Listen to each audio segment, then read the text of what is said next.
We're back yet again for another year on Footbin, and this is a complete guide to defending an FC25. This video will be broken up into 6 complete segments, and these segments include jockeying, seal out, right stick switching, tracking the opponent, reading the opponent, and last but not least, second man press. Now, jockeying simply has to be done with L2 and R2 this year. Now, there are various techniques that will allow you to actually, in fact, line up the defender with the attacker, because although L2 and R2 is the more proficient way to jockey, you can be more susceptible to overcommitting, which means you're going to leave those gaps or spaces open. And as I'm going to explain in the right stick switching segment, it is so crucial that you hold that defensive shape and structure in FC25. But in general, the first technique is the zigzag technique, something I coined personally when I essentially wanted to find a way to explain to you guys how we can actually better line up our defenders with the attackers. The zigzag technique entails you making zigzag movements to ensure that you're not going too far to the right or to the left when approaching the attacker on the ball. It's back, forth,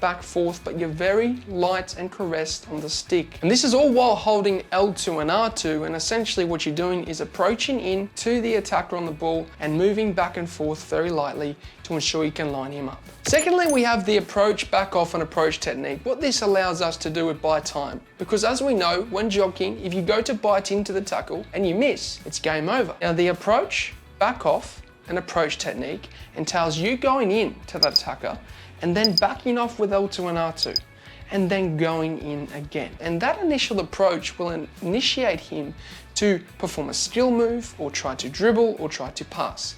The majority of the time, they will maybe attempt to beat you, and that's where the buying time comes into play, because if they perform a skill move, coming back then allows you to adjust your defender, buy time, and then go in for the final tackle with the re-approach. Next up though, we do have the seal out jockeying technique. Now, of course, this is incorporated with the advanced defending setting, and what this entails is you tapping nets to then allow your defender to lock onto the attacker, and they will attempt to try and use their body to essentially shield the ball away from that attacker. It's very good when you're side by side with them, and it's also very good when you're attempting to line them up. Now, what you're wanting to do when you've activated the advanced defending setting, you need to press X as you go in, and then you press circle as he locks on. It is a very effective way of winning the ball, because it is just like last year where you tap it, it will lock on very sufficiently, and then you can come out with the ball. And as I was saying, it's very good when you're side by side with that attacker. So if you're running side by side with him, he is sprinting, you can tap X for the defender to put his body in between the attacker and then come out with the ball. It's a very effective way of defending this year. Next up, we have right stick switching. Now, although I'm going to teach you various techniques on this channel, right stick switching is one of those things where you need to put the effort in.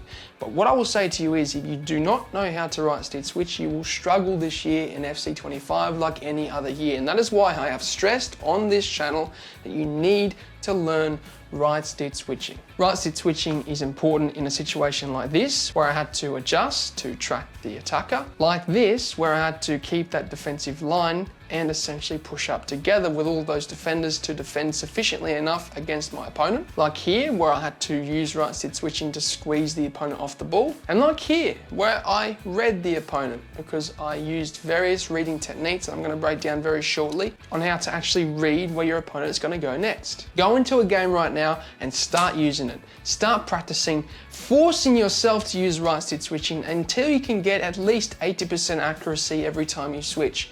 If you can't get 80% accuracy, you need to keep at it. I know it's hard, I know you will lose, but it is so necessary to defend in this year of EAFC.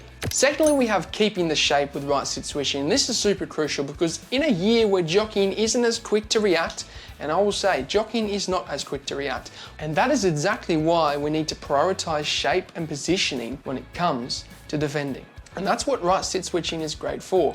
You can continuously switch between your defenders and push them up slightly, switch off, push up slightly, switch off, push up slightly. And what that does is it puts pressure onto the opponent. It allows you to push up as a formation, push up as a force of defenders towards the attacker on the ball without giving up any gaps. Because as we know, we just switch to one defender and run him out, it leaves a big gap or hole in the defense, and there's no structure to your defense from that. So what you need to do is continuously switch between your defenders and push them up together. And you'll see pros do this. Every second, they're switching. Every single second, they're switching between defenders to keep that shape, and that's what you need to prioritize. And you can only do that with right stick switching. I want to move on to reading the opponent, because as I said, right stick switching is a very effective tool to actually read your opponent. There are 3 ways of determining where your opponent will go. The first one is looking for signals, and a signal is when a striker is situated in front of a defender. When you see that, it is a good indication that your opponent may attempt to try and hit that striker, because as we know, strikers score goals, and that's what your opponent is attempting to do. So you can predetermine that by switching early to the centre back and anticipating it, dragging the centre back in front of the striker and cutting off that passing option. Secondly, to read the opponent, we have the touch direction. Now, the actual direction where the opponent will take the touch first time is always a good indication as to where he will go next.